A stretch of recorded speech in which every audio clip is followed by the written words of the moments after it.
So Stephen A. Smith recently said on First Take that Kevin Durant and Kawhi Leonard do not deserve a statue at all, and somehow Klay Thompson and Draymond Green deserve one. Are we being serious? Let's be fair. Let's get right into this. Now, before I give you my take, make sure you guys like the video and subscribe to the channel. And I don't even know where to begin with this because I understand there's going to be some haters towards Kevin Durant because he joined the Warriors and people felt some type of way because he was a free agent and wanted to go to a team like this. And I know it looked weak. I know it looked pretty bad for him. But let's not forget Draymond Green, Steph Curry, Klay Thompson, Steve Kerr, Bob Myers, and other guys of the Warriors organization went to the Hamptons Inn to do a presentation and convince Kevin Durant to come join the Golden State Warriors. Let's not forget that part. See, it takes two people to work this out. Let's not forget that Curry had to approve it, Draymond had to be on board, and other players and the organization had to be on board with this. In fact, Draymond admitted that he called Bob Myers that night they lost in the finals, and he was asking, how can we get Kevin Durant to join the Golden State Warriors? The leader of the team, right, was asking this question. And I thought to myself, so why are we disrespecting Kevin Durant like this? Because it's not like he was the only one involved with this process. Again, I understand why some people feel some hate, but I think we just got to let that go because he's a free agent at the end of the day and he can decide where he wants to sign.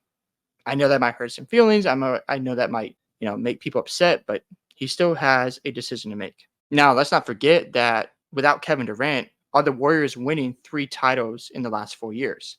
Probably not. Because if you forget the first title they had, Kyrie Irving got hurt, Kevin Love got hurt. What happened a year later? I know Draymond had a suspension, but he did play in Game 6 and Game 7, and they lost that series. Let's not forget that part. And then the Cavs came back a year later, and they were wiping through the Eastern Conference, and they were destroying everybody. Do you really think that Steph Curry, Draymond and Klay are beating LeBron and Kyrie and Love when they came back down 3-1? And Kevin Durant is not with the Warriors? I don't know. That's a good question. Some have to wonder, would that really happen? I'm not entirely sure, and I don't think they would, to be honest, because, yes, Steph Curry was great, but in that Game 7 against Cleveland, Draymond Green was the star of the team that night. Steph Curry did not shoot well, right? And the Cavs were physical on him. Now, I want to give credit to Steph Curry because he did bulk up as he's aged into his career. He deserves a lot of credit for that. But at that time, Cleveland was very physical with him, right? They got in his face. They didn't give him any space. And he had a hard time getting his shots off. Now, fast forward to Kevin Durant coming on scene. Obviously, it was an unfair advantage. Everyone knew they were winning the championship. That's pretty obvious. But before I get into my next part, let me play the clip from Stephen A. and then we'll come back and react, and I'll give you more of my thoughts. Christy, you want to ask the audience to what vote? the grade is? Because that's some bullshit. We don't have an audience vote. It's you guys. Okay, That's a bull job. Okay. What you talking about? Yeah, some bull job. Let me finish. Okay, I got most guys. You say most guys deserving of a statue. I got LeBron, Steph Curry, Giannis and Jokic, KD and Kawhi. That's my list. KD and Kawhi. No, I'm going to disagree with that, but I'll let JJ go first. Go ahead. If I'm not mistaken, I think he just listed the 6 current players that have been Finals MVPs. Yes, I believe so. Okay, all right. The fact that Nikola Jokic and hold on, LeBron is the regular season MVP. So is Steph. So is Giannis. So is Jokic. So is KD. Kawhi is a Finals MVP, a 2-time and a 2-time Defensive Player of the Year. But go ahead. Go ahead. The fact that Jokic is not on this list. Right. I'm going to have to give you a failing grade. I have no issue. I have no issue if the Warriors want to build a statue for Klay and Draymond too. Okay. I have no issue with that. Okay. Denver had never won a championship, period. I agree. In the franchise history. Right. Nikola Jokic is the best player in that franchise's history. No question. How is he not on this list? Because. How is he not on this list? Excuse me. You could say he should be on the list, but I don't think he goes on the list ahead of the 4 titles here. The title here in Cleveland, you're erasing a curse. Who would you take off? The 2 titles here, 4 straight trips to the NBA Finals, and 4 championships. I mean, you can't separate Klay and Dre with Steph. You can't do it. can't do it. You and can. by the way, listen, I appreciate what KD brings to the table. 2-time NBA Finals MVP. I get all of that.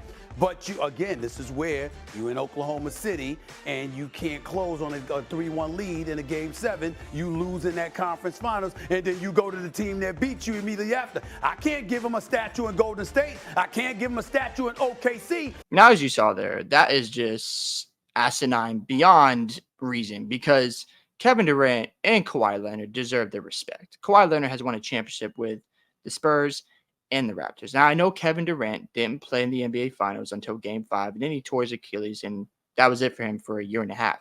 But at the end of the day, I honestly believe if Kevin Durant is in that series, I still think the Raptors win, because playoff Kawhi and the way Kyle Lowry, Siakam, and those guys, Marc Gasol, were playing that year, the Raptors were unbelievable. They were just on another level. So I still believe, because Toronto had home court, so I don't want to forget that part. Toronto did have the advantage there, and they were just unbelievable during that playoff run.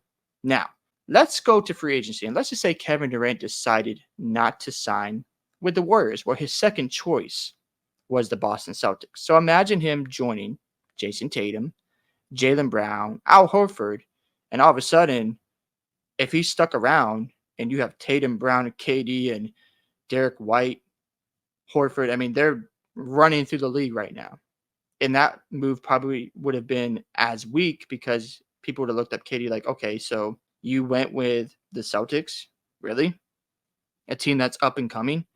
And I don't know if he would have gotten the same scrutiny, but I believe down the road, if they had just ran through the Eastern Conference and took the league by storm, some may wonder, like, man, KD needed a good team. And let me make this argument, because everyone needs great players to play together. We're just in an era where free agents, superstars, I should say, are now signing with other teams and forming these super teams. Now, with the new cap space, that might hinder some of this from happening in the future. We'll have to wait and see. But there's always been super teams. You have the 80s Lakers, the 80s Celtics. You have the, if you want to say the 90s Bulls, call them a super team. I don't know if I would call them that, because Pippen, Rodman. I mean, Rodman was amazing defensively. Jordan as well. And then you had, the Lakers with Kobe and Shaq. You had Duncan, Parker, and Ginobili. Of course, we had LeBron, Wade, and Bosh. So there's always been great teams in each decade, right? There's no denying that. And obviously you had the Warriors with KD, Steph, Clay, and Draymond. The thing where people get upset about is that he joined a 73-win team, which I understand. I totally get it. Now, one thing that I don't like what Kevin Durant does is he always fires back at the media. He's always, I remember the burner accounts, he was responding to people, and I'm thinking, KD, you don't need to be doing all this, because you're a great star. You're a superstar, and you're going to go down as a top 20 player ever, right? The greatest scorer ever to some people. Obviously there's a debate for that. But at the end of the day, to say he doesn't deserve a statue for helping build this dynasty with Golden State, and sure, it might have been easy, it might have been simple, he still did it, right? You still have to execute and go out and get the job done. No matter how much competitive advantage you have, no matter how crazy it seems, you still have to get it done. And to say he doesn't deserve, his accolades or his flowers, it's a bit crazy to me. Kawhi Leonard not deserving a statue is insane to me. What he did on the Spurs against the Heat with the Heatos, stopped them from a three-peat.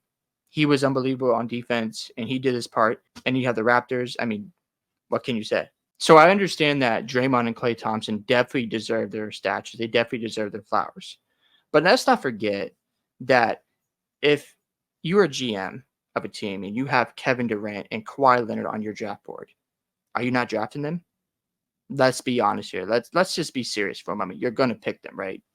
10 out of 10 times, because you see the projection, you see where they can take you as a team, and I'm definitely drafting them, because these guys are phenomenal players. They're going to go down as Hall of Famers, and that's all there is to it. Obviously, we're in a narrative-driven league, and they don't want to give him his credit. Okay, that's fine. But as the years go by, they'll both be appreciated, and they'll both get their flowers. Hope you guys enjoy this video today. Make sure you guys like the video, subscribe to the channel. Whatever your thoughts are, what Stephen A. Smith had to say. Love to hear from you guys, and I'll catch you in the next one.